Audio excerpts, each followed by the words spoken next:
Every week, the Payne family cuts straight to the real financial story. The one question, Bob, everyone's asking is, are we in an artificial intelligence bubble? You've been through boom and bust. What do you think? No hype, no myths. Just what actually matters to your money. Does feel very similar to what we experienced in the 90s. Where are we, though? Are we in 1995, 1997, 1999? Listen to the Pain Points of Wealth on the Red Apple Podcast Network. The Dominic Carter Show on the Red Apple Podcast Network. And with us now, former Congressman Peter King. Congressman, how are you? I'm doing great. And before you ask me the question, Rosemary's doing great. She still loves you. Okay, you happy? Yes, I'm happy. I'm glad that your wife, she's just so pleasant every time I see her, Congressman. You know, she's just a great lady, a classy woman. Dear. Thank you. That's the bottom line. So, Congressman, so many things to talk to you about. So I look up all the time and I see you on Fox News and you do a great job on television, right? So I'm sure you know this character in terms of you know him at least by name or at least seen him on television. Don Lemon, formerly of CNN, right? Formerly of CNN, a complete clown. I want you to listen. This is about the situation in Minneapolis, the Renee Good situation, shot fatally by the ICE agent. And I'm sorry, the lady has nobody else to blame but her wife for this. And I want you to listen, Congressman, and react to this, to what Don Lemon has to say. You ICE goons and federal agents who are out there, you are common terrorists who had the nerve to call a woman who died at the hands of a bully and someone who is hopped up on ego. You have the nerve to call her a terrorist? Give me a break. We live in an upside down world now. And these are supposed to be the Christians, the evangelicals who believe in do unto others. And the Bible says this and God says that, whatever. God doesn't say like that. And in the Bible, you should know, in the Bible, there's lots of border crossings. There are lots of immigrants. As a matter of fact, Jesus, Mary, and Joseph, immigrants. So, Congressman King, Don Lemon is becoming unhinged. He can't take the fact that he's not on CNN or on television anymore. But what's your reaction to what he just said? You know, interestingly enough, I only met him once. It was actually at some event out in the Hamptons he showed up at. Not that I'm a big Hamptons guy, but I happened to be there for this one time. And this was back in 2015, and he was telling me what a good guy Donald Trump is. So that was how, I guess, at that time, Donald Trump must have given him an interview or something. But anyway, what is he saying? No, it's absolutely disgraceful and so bad. Also, you mentioned Doc Rivers before. I only met him once. I was at an event in Washington. He couldn't have been a nicer guy. And when you started to mention his name, I figured, oh, he's going to really show some common sense here. It's amazing how people have been either brainwashed or they're under pressure from their players or whatever. But how anyone looking at that, to me, the only question at all would be, you look at it, okay, maybe it's not, I think it's clearly in favor of the ICE agent. But let's say you had some doubt. Well, in that case, the doubt goes to the guy who's doing his job. He's there doing a lawful job. Absolutely. She's there interfering with him. There's confusion as to what happened. And so you go with the person who's doing his job, who is acting lawfully, not the one who is acting unlawfully. Now, let me make it clear before people start calling in. I think he was totally right. I'm standing with him. But I'm saying, even assuming, I'm saying this now as a lawyer, even assuming that you think there is a question, that question should be, unless something more comes out, which, and we've seen everything I can imagine so far. To me, it's the ICE agent did the right thing to make that split-second decision. Like some people say, well, the first shot was okay, but how about the second and third? They were like less than a third of a second, 0.3 of a second. Well, you know what that is? You can't even blink your eyes that fast. Absolutely. So, no, this is terrible. This is like the guys who say, why don't they shoot the gun out of his hand? Or, I mean, unless you're in that, and I haven't been, but I've known people who've been in the line of battle. I've known a police officer who had to take someone's life. That's a split-second decision they have to make. They live with it. Even they're right, even they're 100% right, they still live with that for the rest of their life. Absolutely, Congressman King. So, But okay, well, explain this part to me. These professional agitators, these soccer moms that apparently have nothing else to do but to go out there and make life difficult for ICE agents. They don't understand the danger they're putting themselves in. I guess somehow they think that their cause is so right, or it's become the fashionable thing to do. They get caught up in like a mob rule mentality, but also they realize what we're talking about here. We're talking about, does anyone think that ICE agent that morning or that afternoon said, I'm going out to shoot somebody, I'm going out to kill somebody? And of course not. And what was he doing? He was there, he was doing his job, a lawful order he was following, carrying out a need to get people out of the country who don't belong here. Now, I think maybe there's some cases where they can make the overall policy decision to ease up on people who've been here a certain number of years, won't bother anybody. But still, though, he was following a lawful order. And the overwhelming majority of people they're going after are people who are criminals, people who have very, very bad backgrounds, who are dangerous to society and don't belong here. And I would say also to those who may get caught up in it, who may be basically decent people who are getting caught up in this, but they are here illegally, that's the risk you take. Now, I would hope that as we go forward and the border is secured and we get most of the bad people locked up and deported, that they can allow others who have been here for a long time, others who are working and making contributions, give them some opportunity to stay here. But that's no excuse for breaking the law. You don't take the law into your own hands, and that's what these people do. And somehow they think it's the thing to do. It's fashionable. It's clever. It's I guess it goes over with the local people they hang out with in their ultra-liberal communities.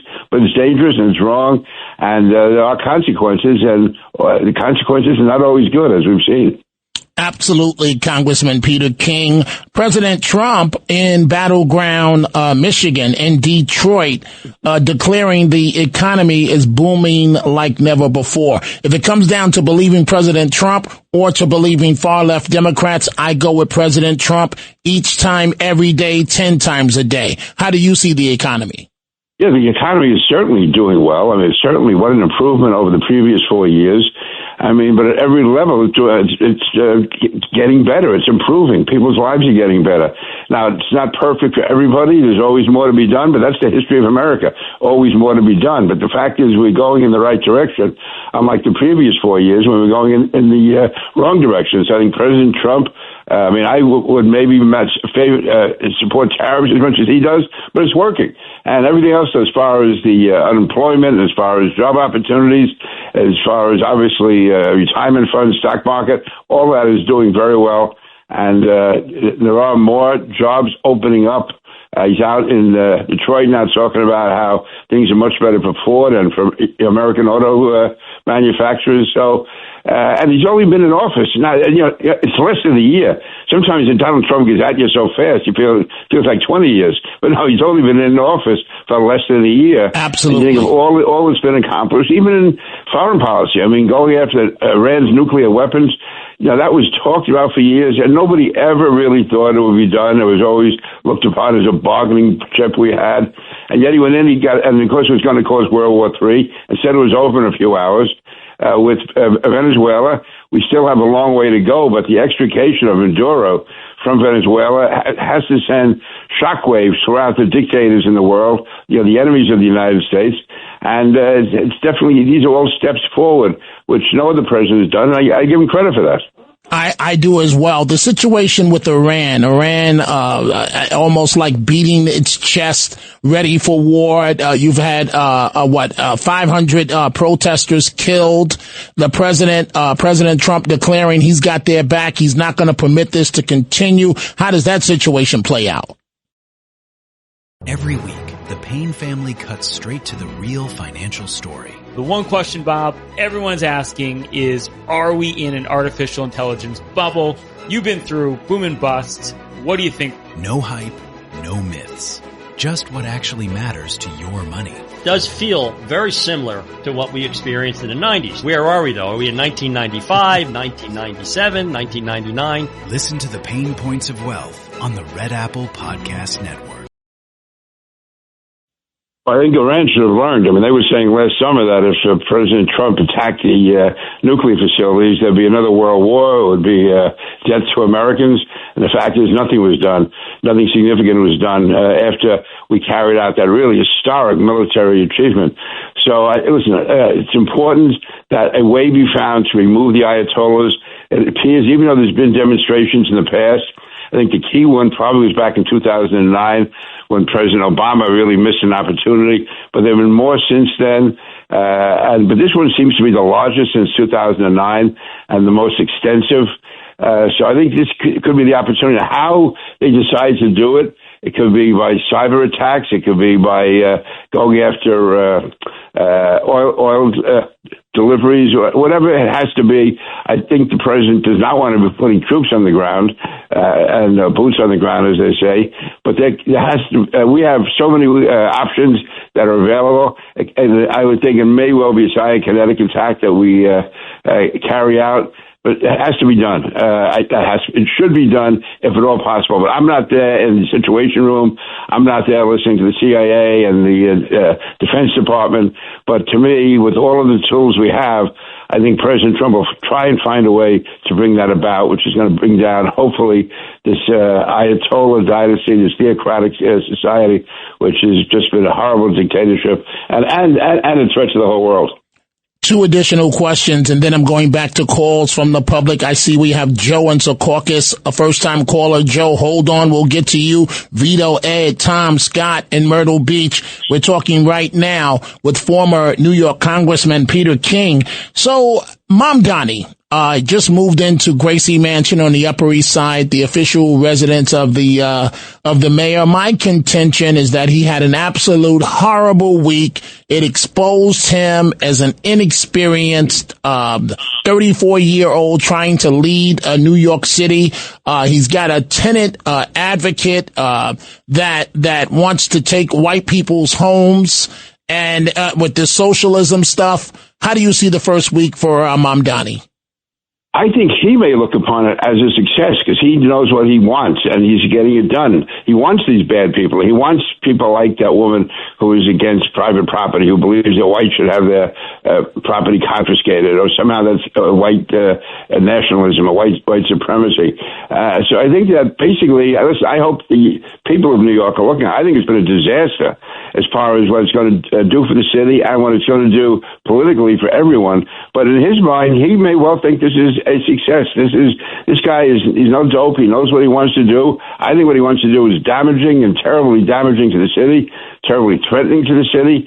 But in his eyes, I can see why he might think it's successful, because his idea of success, Dominic, is different from what you and I believe is success. His is to bring in a discredited socialism system, which we know has failed everywhere and will only fail here. But in his mind, that's what he thinks is best. So the closer he gets to doing that, in his mind, is a success. To the extent that he's a success, New York City fails. And you know what? This is why I love talking to you, Congressman King. I didn't even look at it from that perspective, that from Mamdani's perspective, he feels week one was an enormous success because he wants to destroy the city with his socialism agenda, with the mayor of London praising him, and he's well on his way. Let's talk quickly the last issue about the race for governor in New York. Kathy Hochul delivering her State of the State address. I know you're with Bruce Blakeman, the county executive of Nassau County, and I'm telling folks he's got the look, he's got the sound. The conservative and Republican Party are united behind him, that Bruce Blakeman has a shot at becoming the next governor of the state of New York. I want you to listen to what Governor Hochul had to say in her State of the State address as it relates to congestion pricing and President Trump. Less than 24 hours ago, the president made another threatening social media post. Mr. President, the message is still the same. We will not bow to a wannabe king, and the congestion pricing is staying on.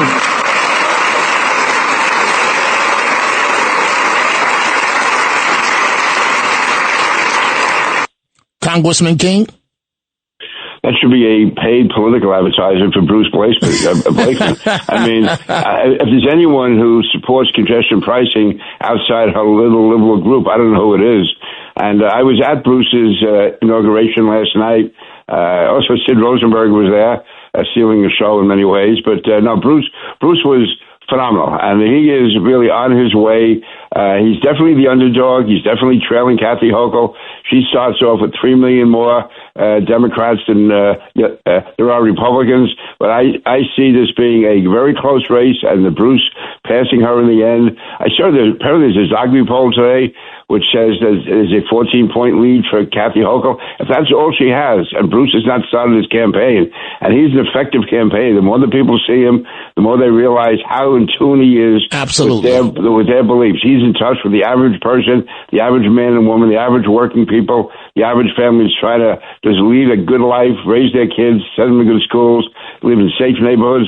Bruce is the guy, and that's going to come across. He's the real deal. Absolutely. Congressman Peter King, as always, thank you for joining us. I look forward to chatting with you again very, very soon. Thank you, sir. Dominic, thank you. Folks, it is time for a break. We see your calls. Joe in Secaucus, New Jersey. Please hold on. Line 5, first-time caller. Scott in Myrtle Beach. Tom in Florida. Vito Astoria. Ed in New Jersey. We are coming right back. Thanks for listening to The Dominic Carter Show. You can hear The Dominic Carter Show weekdays at 3 p.m. and Monday through Thursday at midnight and Sunday starting at 11 p.m. on 77 WABC. If you like the podcast, share it with your friends and listen anytime at WABCRadio.com and download the WABC Radio app. Hit that subscribe button on all major podcast platforms. Plus, follow WABC on social on Instagram, TikTok, Facebook, and X. See you next time for a new episode, so you never have to wonder. What the heck is going on here? Demo, not for broadcast. Property of WABC New York. If you're thinking about changing schools, why wait? At Manhattan University, love those guys. You don't have to start over. With transfer-friendly pathways, your credits count, and you keep moving forward. From day one, you're part of Jasper Nation, preparing for the real world. And with New York City just a train away, opportunity is everywhere. Ready to move forward without missing a step? Visit manhattan.edu/transfer and enroll today. Manhattan University. Don't start over, move forward.